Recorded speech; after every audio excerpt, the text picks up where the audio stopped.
Kia ora koutou, my name is Amy, my pronouns are she, her, I'm Pakeha from New Zealand, and in this week's video I'll be rambling about the J.K. Rowling Twitter backlash.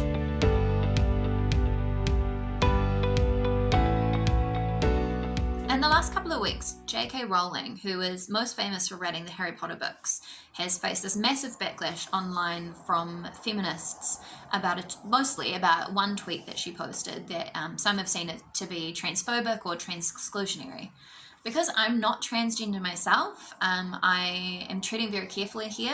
I will be posting a video this week in which I talk about some of these issues from an academic background and defining some of the terms and providing some context for why this is such a big question that's been raised. Next week, I'll be discussing concepts of gender and sex and identity with people who do not identify with the gender that they were assigned at birth to get a broader view of this topic and how it affects people that are not like me. So this is the tweet that J.K. Rowling posted that has caused the most recent controversy.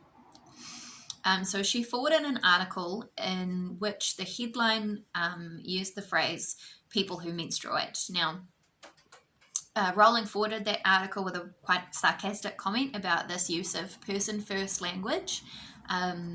This use of person-first language to describe issues of biological sex is quite an ongoing thing, and this is just like one tiny stepping stone in a wider conversation about gender and sex and the language that we use to describe those things. Rowling followed this up after she was accused of being a TERF. She followed this up with an essay on her personal website. She used that essay as an opportunity to defend her feminism, describe why she doesn't believe herself to be transphobic. She also described how she felt that there were areas within trans activism that were working to derail feminism by diluting the definition of woman and by deconstructing the idea of biological sex and what it means. She's also concerned that there are areas of trans activism that are working to eradicate female-only safe same-sex spaces by abolishing sex as a legal definition. As someone who ascribes to standpoint sociology and standpoint feminism, I think it's really important that I establish where I stand in this social space and where I'm coming from with my approach to this conversation. I come from a feminist background. When I wrote my master's thesis, I researched the gendered labour experience of women working in higher level positions in the New Zealand television industry. In order to establish a context for that study, I needed to do a lot of background reading on feminist theory, gender inequality issues, so that I could have the theoretical and academic groundwork laid for the research that I was conducting.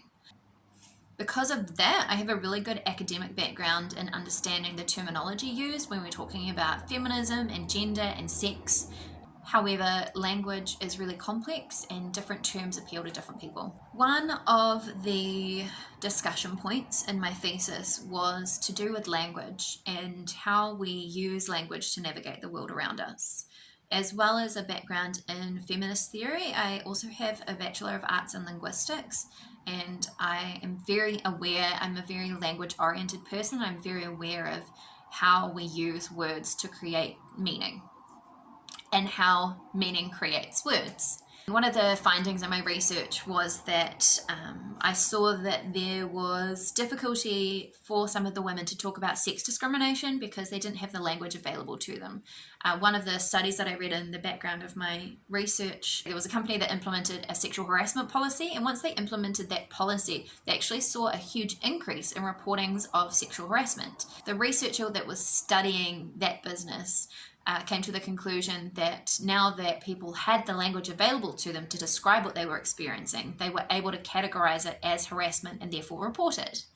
This is a similar thing we've seen in feminism, where people have the words like sex discrimination and gender discrimination, and then they're better able to describe the experiences that they're having. So language is powerful. Language is not neutral. It never has been, and it never will be. The language that we use is really important. It's important for raising the profile of discriminated people, it's important for raising awareness, and it is important for reclaiming words that have been used to denigrate us. So in the conversation that we've been having about gender and sex and transgender and cisgender, what do these words actually mean? This is actually a quote from my thesis, but I will include the full quote below with the references. In the social construction theory, sex is defined as the biological categories assigned at birth according to particular physiological criteria, while gender is the psychological, cultural, and social practices and displays that supposedly correspond with the sex category. In this theory, and these words are used in this way in common parlance now as well, sex is biological, so that is how you are at birth. Basically, when you pop out as a baby, the doctor looks at you, looks between your legs and says it's a boy or it's a girl, and that is sex. So that's your reproductive organs, your chromosomes, the hormones in your body, and so on. So even within the biology of sex, you can be male, you can be female, and you can be somewhere in between. It used to be treated as a condition called hermaphroditism, and now those individuals would be referred to as intersex. There is a great video from Mama Dr. Jones that I'll link in the description below, which goes into this in a lot of detail and also talks about the importance of person first language in a medical context. So while sex is the biology, gender is something else that is a little harder to define. The way you speak, the way you wear your hair, the way you dress, the way you feel, the way you think. It's your psychology, your identity, the way you interact with the world socially. Those things all comprise your gender. It's not as clear-cut as male and female in either sex or gender. It's easiest to think of it as a spectrum with male at one end and female at the other end, and some people fall easily into one category or the other, and some people fall somewhere in the middle. So what is transgender? What is cisgender? What is gender non-binary? We have these terms like AGAB, AFAB, AMAB. What do they mean? So that means assigned gender at birth. When you pop out as a baby and the doctor looks at you and they see what's between your legs and they say, it's a girl, they're not just assigning a sex to you, they're also assigning a gender to you.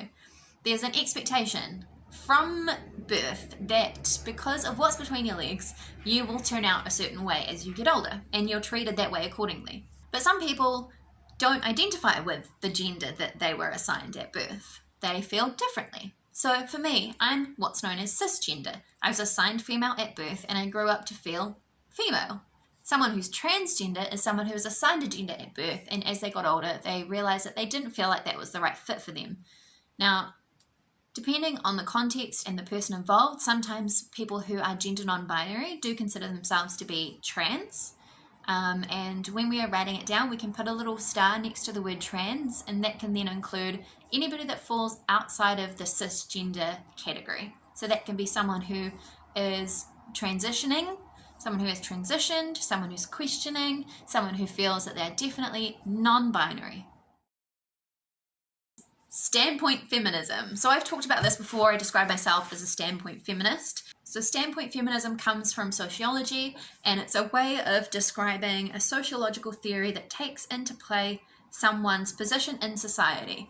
It says that sociology isn't objective, societies aren't experienced objectively, so there is no point in conducting social research unless you are taking into account your own place in the society. Standpoint feminism also argues that people who are in oppressed parts of society have better empirical knowledge, so they know more about how society works, because they can see the privileged side of things while also knowing what it's like to be oppressed. This is why it's important for feminism that women are able to tell their stories. Similarly, I believe there should be more Indigenous people, more people of colour, more queer people having the opportunity to tell their stories, because that level of enlightenment is how we create progress in our society. That's standpoint feminism.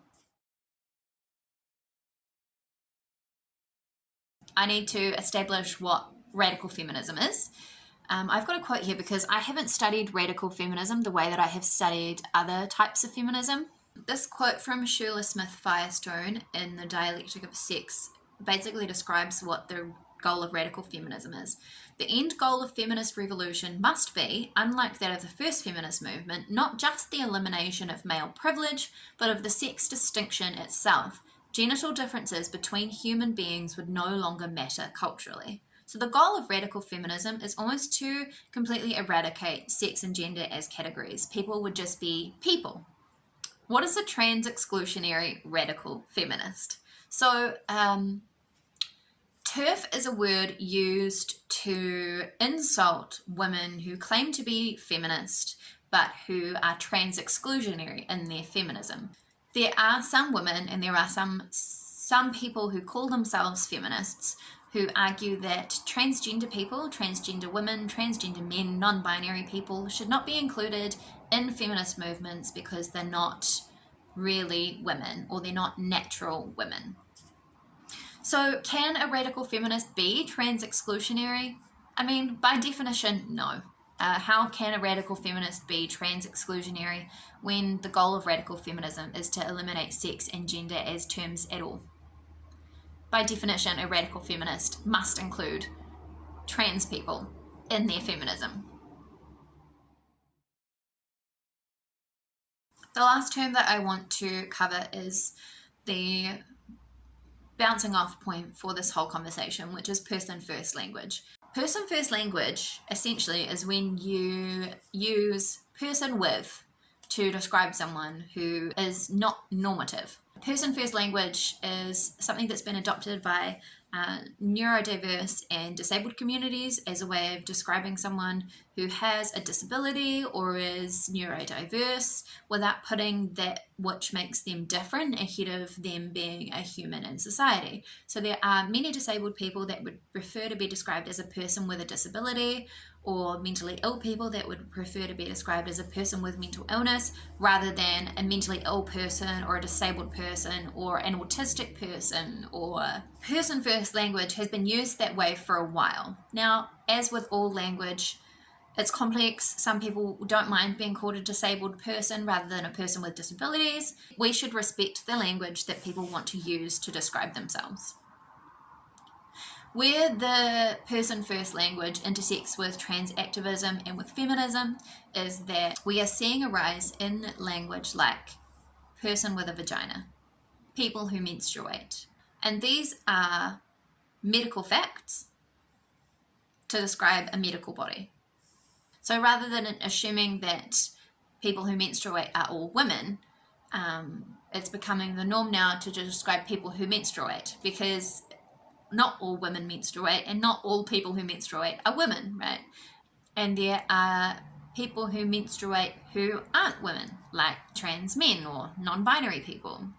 Having said that, the female body is highly, highly political. And I understand why this is such a touchy subject. I think for some people, it's a case of just being inclusive. Like, why would you not be inclusive? Just use person first language to describe these organs and take the politics and the sex and the gender out of it. Having a female body is a very loaded thing. The people who are making these criticisms of person first language when describing sexed body parts is really difficult, because for so long those of us who have those body parts have been so oppressed because of them. To be born with a uterus meant that you couldn't vote. It meant that you couldn't work. It meant that you were under the duress of people born with a penis and testes. So to eliminate the use of the words man and woman to describe those two very different political classes is a huge conversation. It is a huge conversation to be had. It is not as simple as eliminating them altogether. I don't personally believe that person first language is bad for feminism. I think ultimately the goal of feminism is for all people to be treated equally, regardless of their sex, regardless of their gender. I do believe that having a broader definition of woman is a good thing for feminism. I think it helps us to understand just how diverse the female experience is. And I think it's a little bit old-fashioned now to reduce women to a tick box where you've got to tick off. I've got 2 X chromosomes, I have a uterus, I wear a dress every day. To kick everyone else out of the conversation is incredibly narrowing. To say you've got to fit this criteria or you can't be part of my club of women is restricting the conversation and eliminating the voices of people who should be heard. I can sympathise with feminists who have worked so hard for decades and who can see that the war is nowhere near won.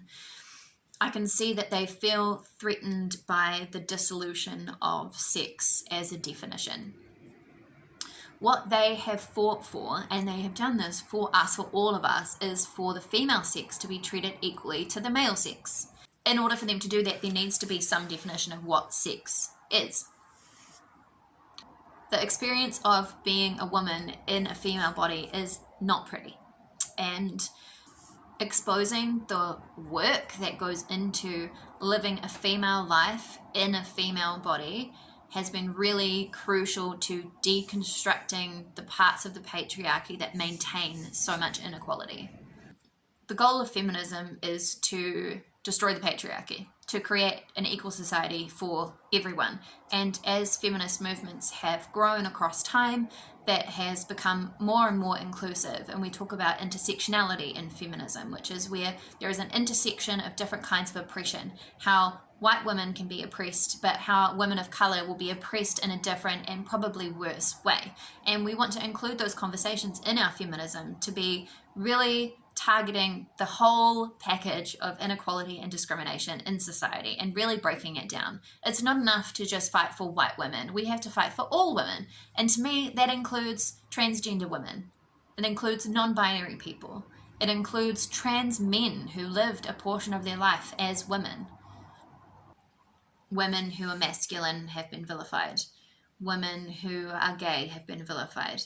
Women of colour have been vilified. There is an ideal of what a woman should be, and she is cisgendered, and she is quiet and sexy and caregiving, and the real enemy is the people who want to maintain that status quo. One of the reasons I hate the word TERF so much is because it is so petty. We are flipping insults at each other and spending so much of our energy defending ourselves and our views. We are not in a position right now to answer questions about language. We are only in a position to start having a conversation about it. But finding a place for all women, including queer women, black women, trans women, and non-binary people who are born into female bodies, these people are all affected by gender discrimination. They are all affected negatively by the patriarchy. And as feminists, we should all be working together to deconstruct those areas of discrimination. One of Rowling's sentiments does ring true. This is a sentence from her essay. She said, "Men across the political spectrum seem to agree. Women are asking for trouble. Everywhere, women are being told to shut up and sit down or else." And I agree. We're spending so much of our time defending ourselves, avoiding accusations of not being real feminists, of being too feminist, of being too angry, of being not angry enough. And the best thing that we can do for feminism is to stop arguing like that, to work together to actually deconstruct the issues that we're facing. This is such a complex issue, and there's no way that I would be able to cover all of it in one video, never mind 2 videos. I hope that in next week's video I will be able to have educated myself further on how these issues affect people who actually are trans, who don't identify with the gender that they were assigned at birth, and to have a better understanding about not only how Rowling's comments have affected them, but also how the backlash, the public outcry about use of language has affected them. If you feel that you've got something to contribute to this content, please also let me know. You can email me. I'll put my contact details in the comments below. I would love to speak to more people about this issue, especially in New Zealand. Thank you so much for watching. I hope that this has helped raise some awareness of some of the issues facing feminism today and in facing trans rights and trans activists. Thank you so much for watching.